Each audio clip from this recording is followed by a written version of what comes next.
ఈ మెటీరియల్ లైఫ్లో చాలా ఫాస్ట్గా పరిగెడుతున్నాడు మనిషి.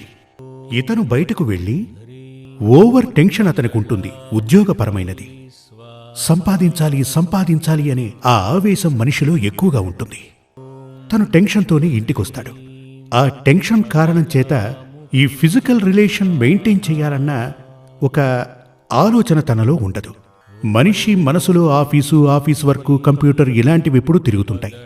ఇవన్నీ కూడా అతనిలో ఉన్నటువంటి ఏమంటారు, ఆ కామపరమైనటువంటి ఆలోచనలు రాకుండా చేస్తాయి. అలా ఉన్నప్పుడు ఆ కామ సంతృప్తి అతనికి దొరకకుండా ఉంటుంది. ఇది మగాళ్లకు ఉంటుంది, ఆడవాళ్లకు ఉంటుంది. కనుక వివాహ రద్దుకు ప్రధానమైన కారణం కామపూరితమైన సెక్సువల్ పవర్ తగ్గిపోవటం. ఇది జాతకపరంగానూ మనకు తెలుస్తుంది. జాతకం చూస్తున్నప్పుడు ముఖ్యంగా తెలుసుకోవలసిన విషయం, కళ్యాణం చేస్తున్నది కామశాంతి కోసం.